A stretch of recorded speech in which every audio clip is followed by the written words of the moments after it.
Hello, welcome to Anatomy DAHAR series. I am Hamid Abdul Rashid. Today's topic is lateral nasal wall. It is the major portion of the nose, so I separated into two parts. Part A, basic, which will take 22 minutes 30 seconds. Part B is advanced. Total Part A and Part B will take about 36 minutes 30 seconds. Free medical education. Internal nose. Diagram A is the coronal section of the skull. It shows a pair of orbital cavities, one on each side above.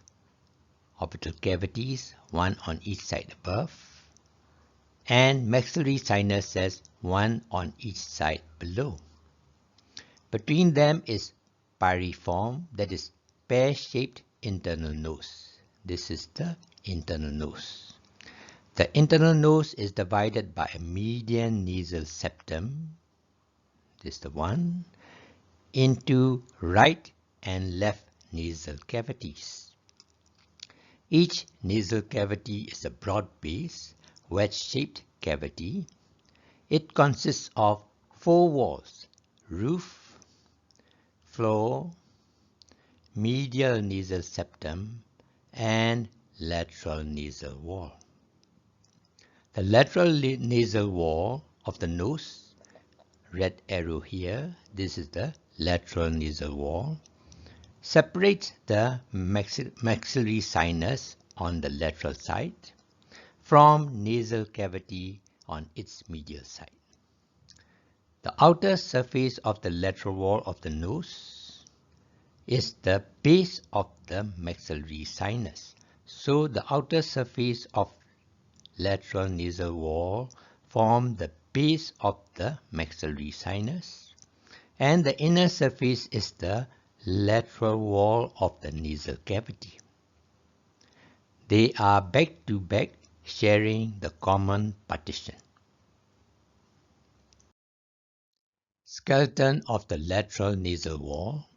The skeleton of the lateral wall of the nose is fibro-osteocartilaginous, that is made up of number 1, fibro-fatty tissue, major alar cartilage B, and minor alar cartilages D at the tip and alar of the nose.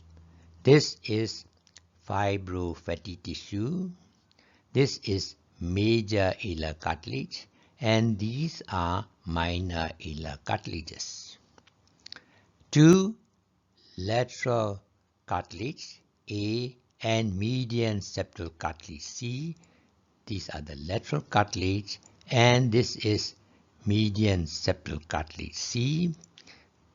At the bridge, dorsum and lateral surfaces of the nose, figure F. And then thirdly, bones around the nose at the deeper part. They are frontal, maxillary, sphenoidal, ethmoidal, palatine, lacrimal, and nasal bones. Please see next slide. Skeleton of the lateral nasal wall. We are looking from inside, that is internal surface of right nasal wall. This is in front, this is behind. As we have stated earlier, it consists of fibro-fatty tissue, cartilages, and bones from anterior to posterior. Number 1, number 2, and number 3.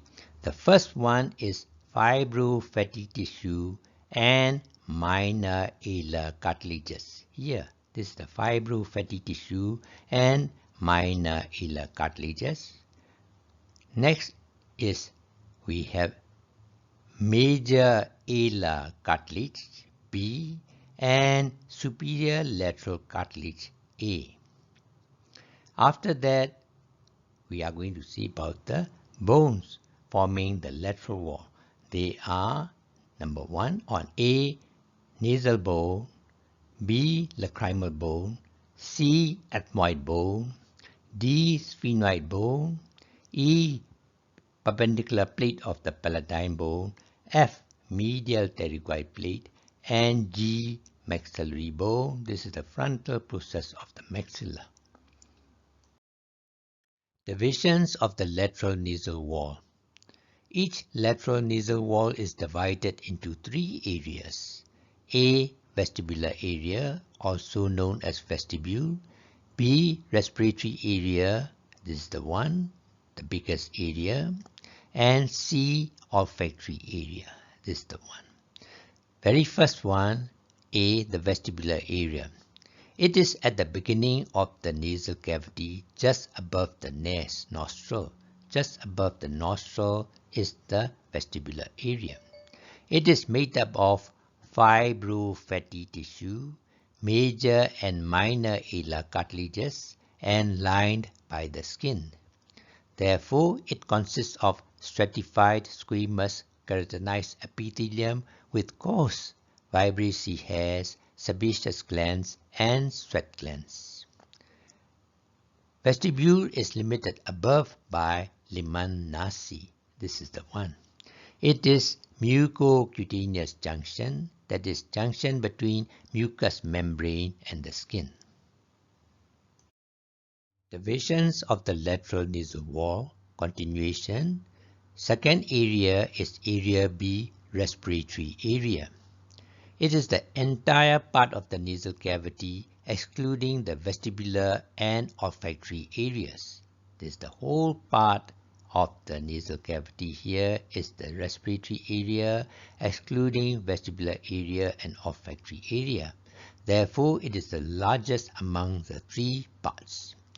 Anterior part of it, that is postero-superior to the liman nasi, has a slight shallow depression called atrial, means the entrance chamber.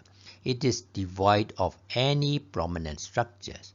So this part just above and behind the liman nasi is a slight shallow area called atrial. The respiratory area of the nasal cavity and all the paranasal sinuses are lined by respiratory mucosa, that is pseudo-stratified ciliated columnar epithelium with mucus-secreting goblet cells. The respiratory area is rich with neurovascular supply. Divisions of the lateral nasal wall. Continuation. The third area, C, the olfactory area, is a small area at the upper part of the nasal cavity. This is the area, olfactory area. Actually, it is in the sphenoethmoidal recess at the uppermost part of the nasal cavity. The olfactory area is lined by olfactory epithelium, which contains olfactory receptor cells. Each cell is a modified bipolar neurons connected to the olfactory bulb of the first cranial nerve through the foramen of the cribriform plate.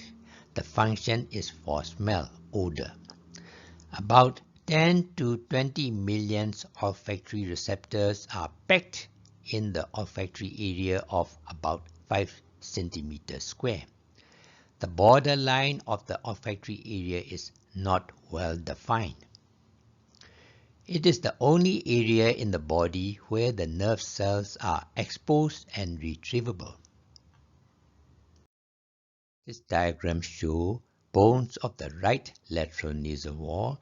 We are looking from inside. We can see the right lateral wall from inside and upper part of the hard palate, that is the floor of the nose. Okay, let's identify the bones again. A is the nasal bone, B is the lacrimal bone, C is the ethmoid bone, D is the sphenoid bone, E is perpendicular plate of the palatine bone, F is medial pterygoid plate, and G is the maxillary bone. This is the frontal process of the maxilla. Okay. Next is when we see the floor of the nose, that is the hard palate, anterior 3/4. is formed by palatine plate of the maxillary bone, and posterior 1/4 is formed by the horizontal plate of the palatine bone. This hard palate separates the nasal cavity above from oral cavity below. Behind here is posterior nasal opening called choana. It is surrounded by every side surrounded by the bone. And if we see the lateral wall of the nose again from inside, you will see two openings are there. One very big one, oval shape, is between the ethmoid bone and maxillary bone. We talk about this one in another place. And another opening is between the medial pterygoid plate of the sphenoid and perpendicular plate of the palatine bone. Here, this is the one. This is called sphenopalatine foramen. It is the lateral inlet of the nose. Structures of the lateral nasal wall. It is the most complex part of the nasal cavity. It covers about 65% of the nose. Therefore, it is clinically very important. See the diagram very carefully and you will see a shallow groove depression between ethmoid bone C and maxillary bone G. Just now we mentioned between the ethmoid bone and maxillary bone there is a big gap is there, shallow gap is there. Okay. It is partially covered by a thin plate of bone called unsenate process. This is the unsenate process. Cover this big shallow place partially covered by unsenate process, leaving a half moon shape, that is sickle shaped groove called hiatus semilunaris. Hiatus means opening, semilunar is half moon shape. So this big gap is partially covered by unsenate process and left shallow hiatus semilunaris. Unsenate process is a boomerang shaped flat piece of bone. See here, it is about 19 to 32 millimeter long, leaving this hiatus semilunaris gap, which is about 0.5 to 3 millimeter wide. Structures of the lateral wall of the nose continuation. This is ethmoidal bulla. Ethmoidal bulla is a bony prominence at the lower part of the medial wall of the ethmoid bone. It is located at the lower part of the medial wall of the ethmoid bone, C. It is located above the hiatus semilunaris. Here is hiatus semilunaris. Bulla is above the hiatus semilunaris. Bulla ethmoidalis may be solid or in 62 to 70% contains the cluster of ethmoidal cells. The bulla is about 9 to 28 millimeter long and about 2 to 13 millimeter high. Ethmoidal bulla has two recesses, one above called suprabullar recess, one behind retrobullar recess. When they connected each other, formed sinus lateralis. Structures of the lateral nasal wall continuation. We have two diagrams in this slides. Diagram A is showing the bones on the lateral nasal wall and flow of the nose. You can identify the bones. Diagram B consists of additional structures attached to the inner surface of the lateral nasal wall. They are nasal conchae or terminate, which are shelf-like downwards curved bony projections on the internal surface of the lateral nasal wall. Concha means singular, conchae means plural. They are 3 in number. Each has free margins at anterior, posterior and medial. They increase the surface area of the nose. 3 in number. They have free margins anterior, posterior and medial side.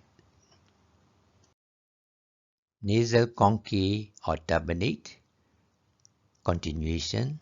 As we have stated earlier, they are attached to the inner surface of the lateral nasal wall. 3 in number: superior, middle, and inferior. The superior terminate is the smallest and highest located, about 7 to 27 millimeter long. Middle terminate is 30 to 54 millimeter long. We talk about this one more detail.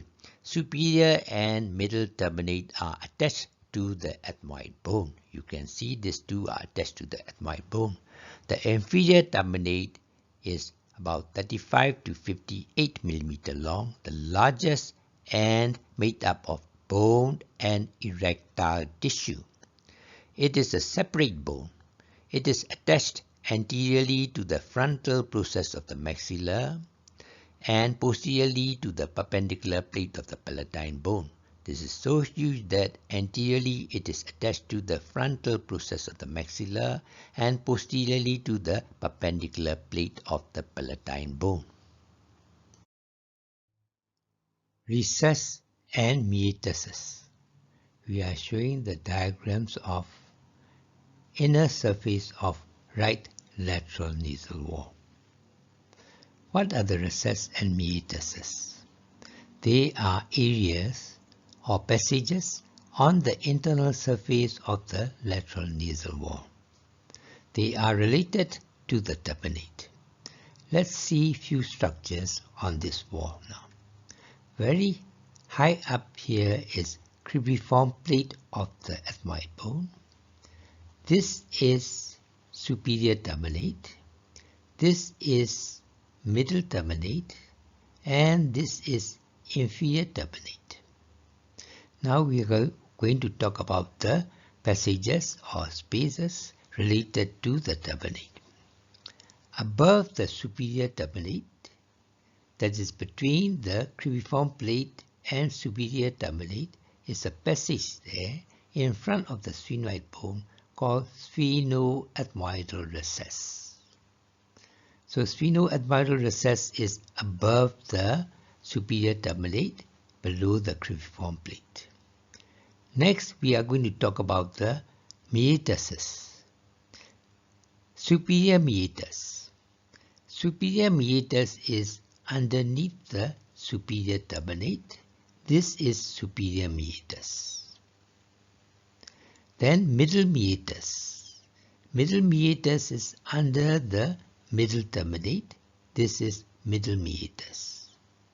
Then inferior meatus, which is under the inferior terminate. This is inferior meatus. Hiatus semilunaris, infundibulum, and frontonasal duct. They are the structures related to the lateral wall of the nose. Very first one is hiatus semilunaris. Half moon shaped depression located in the middle meatus below the ethmoidal bulla. It is partially covered by unsenate process. Anterior end of hiatus semilunaris leads into the funnel-shaped canal number 2 called the infundibulum. This is the infundibulum, which curves up and continues as number 3 frontonasal duct, which opens into the frontal sinus, number 4. Ostia. Ostia means openings. This is the diagram of the right lateral nasal wall, going to show the openings of the paranasal sinuses. Paranasal sinuses are air-containing cavities in the bones around the nose. They are sphenoidal sinus, frontal sinus, posterior, middle, and anterior ethmoidal sinuses, and maxillary sinus. Let's go through the structures again. This is cribriform plate. This is superior terminate. This is middle terminate. And this is inferior terminate. Between the cribriform plate and superior terminate is sphenoethmoidal recess. Below the superior terminate, that is underneath the superior terminate, is superior meatus. Underneath the middle terminate is middle meatus, which consists of bulla and hiatus semilunaris. Anterior to the hiatus semilunaris is the ethmoidal infundibulum. This is frontonasal duct coming from the frontal sinus. Underneath the inferior terminate is inferior meatus. Now, very first opening is sphenoidal osteum, that is opening coming from the sphenoidal sinus. It opens into the sphenoethmoidal recess between the cribriform plate and superior terminate. We have already discussed about this area before. Next is posterior ethmoidal osteum, that is the openings coming from the posterior ethmoidal sinuses. It opens into the posterior part of the superior meatus. Next is frontal osteum, that is the opening coming from the frontal sinus through the frontonasal duct, which open into the infundibulum, which is at the anterior part of the middle meatus. Next is middle ethmoidal osteum, the opening from the middle ethmoidal air sinus, which opens on the bulla or above the bulla in the middle meatus. Next is anterior ethmoidal osteum, that is opening from the anterior paranasal sinuses, which opens into the anterior part of the hiatus semilunaris. Next is maxillary osteum, which is coming from the maxillary air sinus. It opens to the posterior half of the hiatus semilunaris. This is the one. Now the last one is ostium of nasolacrimal duct. That is the opening coming from the nasolacrimal glands, which is tear secreting glands. It comes and opens to the inferior meatus. It is at the junction between anterior 1/3 and posterior 2/3 of the inferior meatus. It is guarded by a very small valve called Husner's valve. Part B, Advanced, additional 14 minutes. Middle terminate. Shapes and attachments of the middle terminate is very complex, not straight in configuration. May I explain to you using schematic original diagram. This is the diagram of the right nasal cavity seen from in front inside the right half of the ethmoid bone. This is crista galli. This is medial septal wall. This is perpendicular plate of the ethmoid bone. It is in sagittal plane. This is cribriform plate with so many foramina forming the base of the skull. This is the lateral edge of the cribriform plate. It is in horizontal plane. This is lateral nasal wall formed by frontal process of the maxilla, lateral mass of the ethmoid bone, and perpendicular plate of the palatine bone. so it is also in sagittal plane. This is floor of the nose, which is in horizontal plane. Behind here is the posterior nasal opening, goanna. Okay. For clinical purpose, middle terminate is divided into three parts: first, second, and third. Each part is in different plane, and I'm using different color: purple, orange, and blue. The first, which is the anterior part. This is the first anterior part. It is oriented along the sagittal plane. Here, look here, sagittal plane, parallel to the middle septal wall and lateral wall. It is attached above to the base of the skull at the lateral edge of the cribriform plate and laterally attached to the frontal process of the maxilla. You can see here, to the base of the skull, I am showing red arrow, and to the frontal process of the maxilla laterally blue arrow. This is the second part, middle part, also called basal lamina. It is in coronal, that is frontal plane. It divides the anterior and posterior groups of the ethmoidal air cells.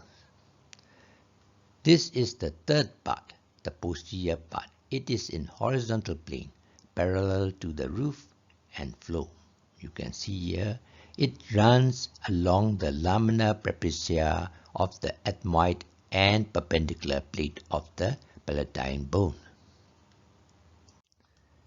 This is the middle turbinate seen from the medial septal side. If you see from this side, you will see the middle turbinate like this. This is the first part, you can see here purple color. This is the second part, it is in orange color. This is the third horizontal part in blue color. Osteomeatal complex, OMC. Most diseases of the paranasal sinuses were due to the preceding clefts and narrow spaces at the lateral nasal wall, called osteomeatal complex, OMC. OMC consists of 1. Agar cells, 2. Ethmoidal infundibulum, 3. Frontal osteum, 4. Maxillary osteum, and 5. Middle meatus. What are structures in the middle meatus? See on the right side, middle meatus consists of A. Middle turbinate, B.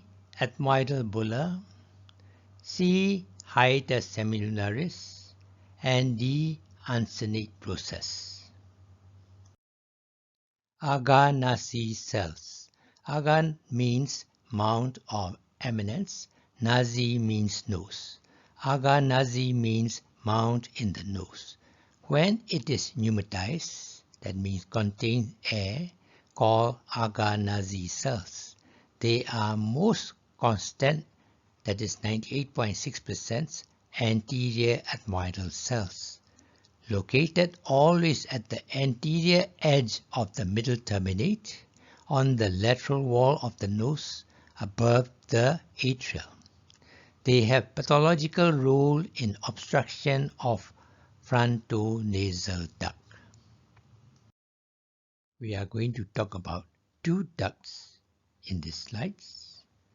This is the coronal section of right orbital cavity, and this is right nasal cavity, and this is the frontal sinus. This is the lateral wall of the nasal cavity, consists of superior turbinate, middle turbinate, and inferior turbinate. Underneath the middle turbinate is middle meatus. Underneath the inferior turbinate is inferior meatus. Let's talk about the two ducts. The first is nasolacrimal duct, tear passage. The lacrimal sac in the orbital cavity A opens into the nasolacrimal duct B. The duct descends deep to the lateral wall, that is outside the lateral nasal wall. Inferiorly, it opens to the anterior part of the inferior hiatus. We'll repeat this part again. Next duct is frontonasal duct or recess, coming from the frontal sinus. Again, frontal sinus opens into the frontonasal duct, which descends similar to the nasolacrimal duct. It lies outside the lateral nasal wall, that is deep to the lateral nasal wall. This time, this will open to the infundibulum and then opens to the hiatus semilunaris into the middle hiatus. Relation between the maxillary osteum and the unsenate process. We have two diagrams here. This is the coronal section of the internal nose. This is inferior terminate. Over it is the unsenate process.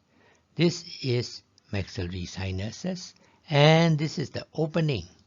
That is the osteum of the maxillary sinuses. Look at the relation between the osteum and the unsenate process. Another diagram is we are looking the inner surface of the lateral wall of the nose. This is superior terminate, middle terminate, inferior terminate. This is middle hiatus. This is ethmoidal bulla. This is hiatus semilunaris. Posterior half we have maxillary osteum is opening here. The hiatus semilunaris is partially covered by unsenate process.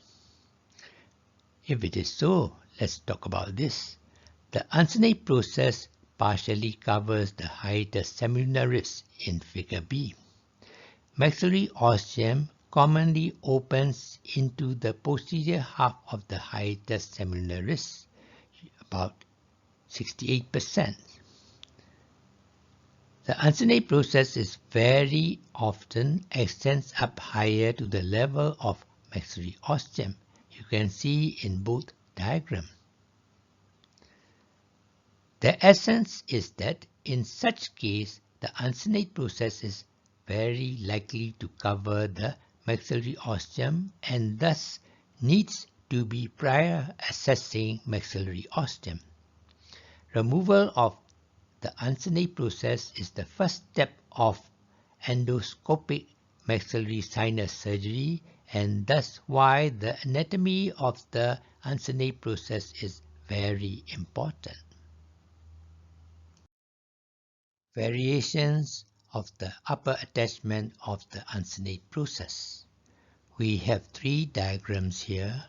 All are coronal sections of the left nasal cavity together with left frontal sinuses and left maxillary sinuses.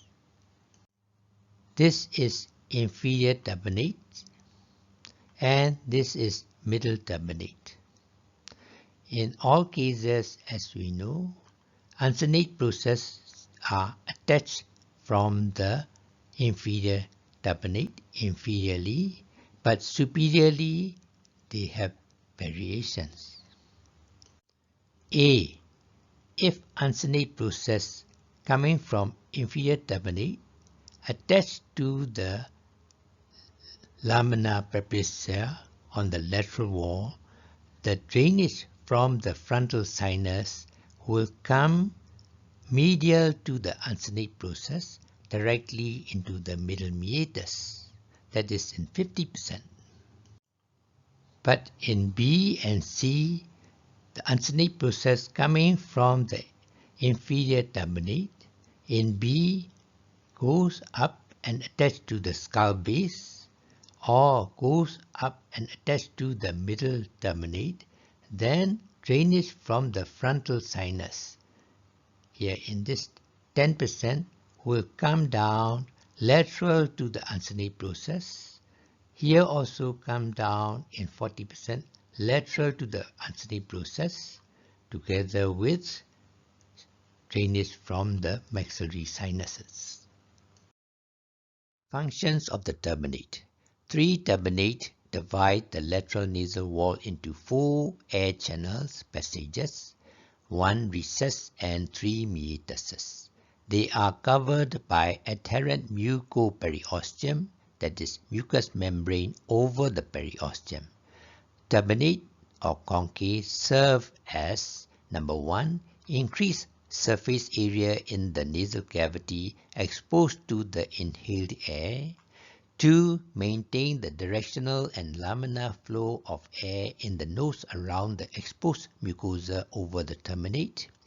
3. Contribute in olfaction by directing inhaled air towards the olfactory area for smell.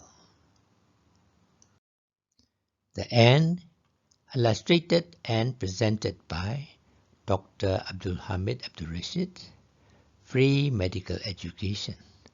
For further information, please see Anatomy DAHAR series, the nasal cavity, blood and nerve supply, and lymphatic drainage. Thank you.